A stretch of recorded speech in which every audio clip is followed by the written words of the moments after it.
అందరికీ నమస్కారం. నిన్న కడప జిల్లాకు సంబంధించిన వైఎస్ఆర్సీపీ నాయకులు విలేకరులతో మాట్లాడుతూ చంద్రబాబు నాయుడు గారిని, లోకేష్ గారిని అనరాని మాటలు అనడం జరిగింది. మేము ప్రజాస్వామ్యంలో ఉన్నాం, మాకు ప్రశ్నించే హక్కు ఉంది, మేము ఏమైనా మాట్లాడతామని చెప్పి ముగ్గురు నాయకులు మాట్లాడడం జరిగింది. మీరు ప్రజాస్వామ్యంలోనే ఉన్నాం, మేము కూడా ప్రజాస్వామ్యంలో ఉన్నాం. ఎవరి పరిపాలనలో ప్రజాస్వామ్యం పరిడవిలుతోంది, ఎవరి పాలనలో ప్రజలు స్వేచ్ఛాయుత జీవనం సాగిస్తున్నారో ఒకసారి మీ గుండెల మీద చేయి వేసుకొని మాట్లాడండి. మేము సూపర్ 6 హామీలను అమలు చేయడం లేదు, మేము నిరంతరం ప్రశ్నిస్తూనే ఉంటామని చెప్పడం జరుగుతుంది. ఎక్కడ అమలు కాలేదో, ఏవి అమలు కాలేదో మీరు ప్రశ్నించండి. తల్లికి వందనం అమలు కాలేదా? ఎవరైనా కూడా ఏదైనా కూడా చిన్న చిన్న సాంకేతికమైన పొరపాట్లు ఉంటే ఒకరో ఇద్దరు రాకపోయిండొచ్చు. మీ దృష్టికి అలాంటి నిజంగా అర్హులై ఉండి తల్లికి వందనం రాలేదనేది ఏదైనా లిస్టు పంపించండి, ఇప్పించే బాధ్యత మేము తీసుకుంటాం. గ్యాస్ సిలిండర్లు రావడం లేదా? అంతేకాకుండా అన్నదాత సుఖీభోకు సంబంధించిన రైతులకు నిధులను ఈ నెలలోనే వేయడం జరుగుతుందని చెప్పి గౌరవ ముఖ్యమంత్రి గారు చెప్పడం జరిగింది. అంతేకాకుండా ఆగస్టు 15 నుంచి ఉచిత ఆర్టీసీ బస్సు ప్రయాణాన్ని మహిళలకు అందుబాటులోకి తెస్తామని చెప్పి చెప్పడం జరిగింది. నిరుద్యోగ వృద్ధి గురించి కూడా మాట్లాడారు. ఈ రాష్ట్రంలో ఎంతమంది నిరుద్యోగులు ఉన్నారని చెప్పేసి దానికి సంబంధించిన డేటాను సేకరించడం జరుగుతుంది. అంతేకాదు దేశంలో ఎక్కడా లేని విధంగా ఈసారి స్కిల్ సెన్సస్ను ఈసారి ఆ డేటాను కూడా మొత్తం సమీకరించడం జరుగుతుంది. ఏదైనా కూడా హామీలు ఇచ్చినప్పుడు విడతల వారీగా ఆ సందర్భానుసారంగా విడుదల చేయడం జరుగుతుంది. మీరు పెట్టిన ధాన్యం బకాయిలను ఈ ప్రభుత్వం వచ్చిన తర్వాత చెల్లించడం జరిగింది. అంతేకాకుండా ఫీజు రీయింబర్స్మెంట్ కానీ, వసతి దీవెన కానీ, విద్యా దీవెన కానీ, ఇవన్నీ బకాయిలను మీరు వేల కోట్ల రూపాయలను విద్యార్థులకు ఇవ్వాల్సిన బకాయిలను ఈరోజు ఈ నూతన ప్రభుత్వం మీద పెట్టడం జరిగింది. అంతేకాకుండా అనేక రకాలుగా మాట్లాడుతున్నారు. సతీష్ రెడ్డి గారు మాట్లాడుతున్నారు, లోకేష్ గారు నన్ను టార్గెట్ చేశారు, అందరికి ఫోన్లు చేసి చెప్పి నా మీద వాళ్ళందరినీ కూడా రెచ్చగొడుతున్నారని. నువ్వు ఎవరో లోకేష్ బాబు గారికి తెలియదు. నువ్వు ఈ పార్టీలో ఉన్నప్పుడే లోకేష్ బాబు గారు ఏ రోజు కూడా నిన్ను దగ్గరికి కూడా నీ వ్యవహార శైలిని చూసి దగ్గరికి కూడా రానిచ్చేవాడు కాదు.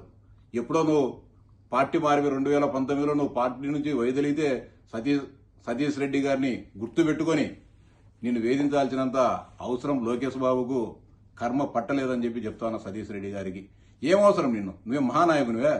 నువ్వేమైనా శాసనసభకు పోటీ చేసేవనే వైఎస్ఆర్సీపీలో? జగన్మోహన్ రెడ్డి ఏమైనా నీకేమైనా సీట్ ఇస్తానడా? మీరు ఎగిరెగిరి ఆయన ప్రాపక కోసం ఇచ్చిన విడుగు నువ్వు మాట్లాడుతూ ఉన్నావు. మాట్లాడుకో. నువ్వు ఏ పార్టీలో ఉన్నావో ఆ పార్టీ తరఫున నువ్వు మాట్లాడుకో, మా పార్టీ తరఫున మేము మాట్లాడుకుంటాం. లోకేష్ బాబు గారు నన్ను టార్గెట్ చేశారు, నన్ను అంతమొందించడానికి ఆయన ప్రయత్నిస్తున్నాడు. విక్రమార్కుడి సినిమాలో హీరో డైలాగులు చెప్పినట్టు చావు నా ముందుకు వస్తే ఆనందంగా నవ్వుతానే ఆ చావును ఆహ్వానిస్తా అని చెప్పి సినిమా డైలాగులు చెప్తాను. బాగానే ఉంది ఈ సినిమా డైలాగులన్నీ. ఇంతగా వైఎస్ జగన్ కోసం ఇంత తాపత్రపడి రోజుకు ఒక ప్రెస్ మీట్ పెట్టి ఇంత బిచ్చరవిడిగా మాట్లాడేవానివి తెలుగుదేశం పార్టీలో ఎవరోదైనా నువ్వు జగన్మోహన్ రెడ్డి గారిని కానీ లేకుంటే రాజశేఖర రెడ్డి గారిని మాట్లాడినావా? సతీష్ రెడ్డి ఈమెను ఎగిరెగిరికి మాట్లాడుతున్నావు. ఆ రోజు ఎక్కడ వింది? 27 సంవత్సరాల పార్టీలోనా నేను బాగా పనిచేశాను, నువ్వు బాగా పనిచేయలేదు, బాగా పనిచేసినావనే గుర్తించే నీకు శాసనమండలి సభ్యునిగా చేశారు, డిప్యూటీ చైర్మన్గా చేశారు, 5 మాటలు టికెట్ ఇచ్చారు. నీ ₹1 డబ్బు పెట్టకోకుండా కూడా మొత్తం పార్టీని బరాయించి నీ ప్రతి ఎన్నిక కూడా డబ్బు పెట్టిన సంగతి నీకు తెలుసు, మాకు తెలుసు, బాబు గారికి తెలుసు, ఈ జిల్లాలో ఉండే నాయకులకు అందరికీ కూడా తెలుసు. అంతేకాకుండా ఇంకా చాలా మాట్లాడుతున్నావు, దుర్భాషలు ఆడుతున్నారు. నా అంతం చూసేదానికి లోకేష్ గారు ప్రయత్నం చేస్తున్నారు. నేను ఎప్పుడు కూడా ఒక చిన్న వ్యక్తిని కూడా మాట్లాడలేదని చెప్పి నువ్వు మాట్లాడుతున్నావు. నీ పక్కన పెట్టుకున్నావు అంజాద్ బాసాను. నీకు కడప శాసనసభ్యురాలు అత్యంత సమీప బంధువు. ఆయనను ఈ అంజాద్ బాసా తమ్ముడు ఏం మాట్లాడో నీ చెవులతో ఇనలేదా, లేకుంటే కళ్ళతో చూడలేదా? నువ్వు పక్కన ఎవరిని పెట్టుకుని మాట్లాడుతున్నావు? ఏం మాట్లాడు మీ బంధువును? ఒక మహిళని కానీ చూడకోకుండా మాధవి గారిని ఏం మాట్లాడాడో నువ్వు మర్చిపోయినావు. సతీష్ రెడ్డి, నువ్వు జగన్మోహన్ రెడ్డి గారి భ్రమలో పడి బంధుత్వాలు లేకుంటే మిత్రుత్వాలు అన్ని కూడా మర్చిపోయి ఏం మాట్లాడుతున్నావు కూడా నీకు అర్థం కాని పరిస్థితుంది. అంతేకాకుండా నువ్వు చెప్పావు, ఇంకా నేను ఎవరిని కూడా ఎప్పుడు కూడా తూలనాడని చెప్పి ఒక వీడియో చూపిస్తా నువ్వేం మాట్లాడావు అనేది ఒకసారి చూస్తే.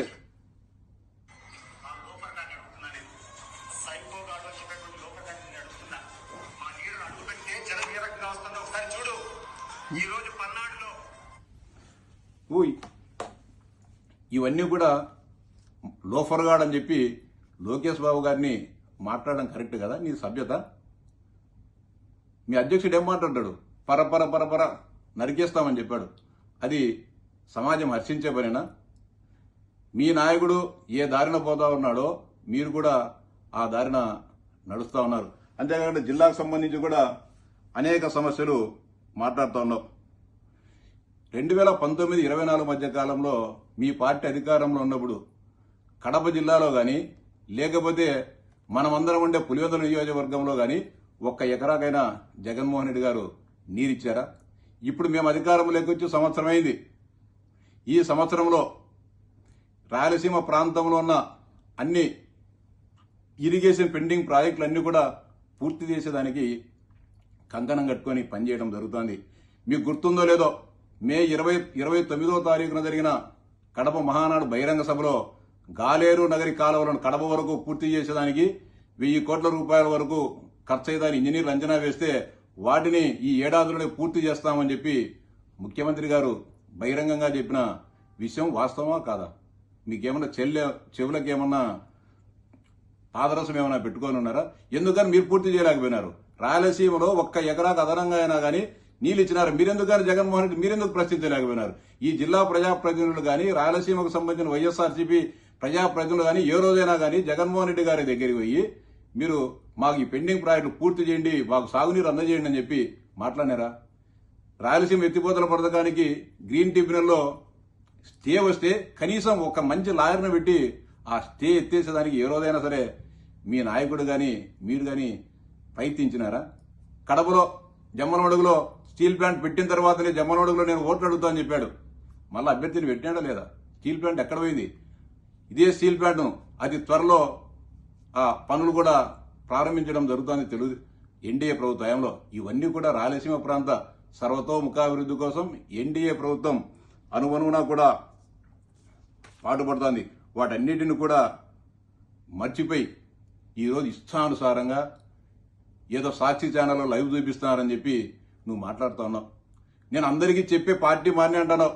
నువ్వు మాకందరికి అయ్యండి నేను చెప్పలే. జగన్మోహన్ రెడ్డి గారు ముఖ్యమంత్రిగా ఉన్నారు. గతంలో సహకార సంఘం ఎన్నికలప్పుడు కానీ లేకపోతే పులివెందుల మున్సిపల్ ఎన్నికలప్పుడు కానీ మనం పోటీ చేసినప్పుడు అనేక రకాలైన ఇబ్బందులు పడ్డాము. అనేక వందల మంది మీద కేసులు పెట్టారు, హత్య కేసులు పెట్టినారు, హత్యాయత్నం కేసులు పెట్టినారు, ఆస్తులను విధ్వంసం చేశారు. వీటన్నిటిని పైన ఒకసారి మనం స్థానిక సంస్థల్లో పోటీ చేయాలనా లేదా వద్దా అని చెప్పేసి మనం అందరం కూర్చొని మాట్లాడి ఒక నిర్ణయం తీసుకుందామని మాకందరికీ చెప్పావు తప్ప నేను పార్టీ నుంచి వైదొలుగుతా ఉన్నాను, దానిపైన ఒక నిర్ణయం తీసుకోవాలని మమ్మల్ని పిలిచలే. నీ వ్యూహము నీ కుట్ర తెలిసి అంతకుముందే నువ్వు మాట్లాడుకొని నీ మిత్రుడైన విశ్వేశ్వరరెడ్డి ద్వారా సిరిడి సాయి ఎలక్ట్రికల్ యజమాని విశ్వేశ్వరరెడ్డి ద్వారా నువ్వు ముందే మాట్లాడుకొని జగన్మోహన్ రెడ్డి గారితో నువ్వు ఇదంతా నాటకం ఆడినావు. ఆ రోజు ఏది స్థానిక సంస్థలో ఎవరు పోటీ చేయకోకుండా ఉండేదానికి నువ్వు ఇన్ఛార్జివి. మీరు ఇన్ఛార్జి బీఫాల్ మీ చేతికి ఇస్తారు. మీరు ఆ రోజు బాగా తెలుగుదేశం పార్టీకి నాయకత్వం వేస్తారు. పులివెందుల నియోజకవర్గంలో ఆఖరి వరకు రేపు ఎన్నికల నామినేషన్లు విద్రాసనంగా ఈ రోజు వరకు తడిపెట్టి ఈ రోజు మాట్లాడదాం రేపు మాట్లాడదాం అని చెప్పి మోసం చేసింది మీరు. నేను మీ తోట దగ్గరికి వచ్చి అడిగా, స్థానిక సంస్థలో మనం ఒక నిర్ణయం తీసుకోవాలి కదా, ఏం చేద్దామంటే మాట్లాడదాం అని చెప్పి మీరే నాకు చెప్పినారు.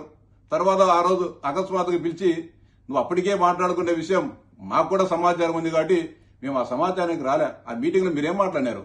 నాకు తెలుగుదేశం పార్టీలో అన్యాయం జరిగిందని చెప్పి నేను అందుకే రాజకీయాల నుంచి వైదొలుగుతా ఉన్నా, మీ దావు మీరు చూసుకోండి, జంక్షన్లో 4 దారులు ఉంటాయి, మీకు ఏ దారి కావాల్సింటే ఆ దారి చూసుకోండి అని చెప్పి మీరు చెప్పడం జరిగింది. వైకాపాలో చేరతాను ఆ రోజు ఏమైనా మీరు చెప్పినారా?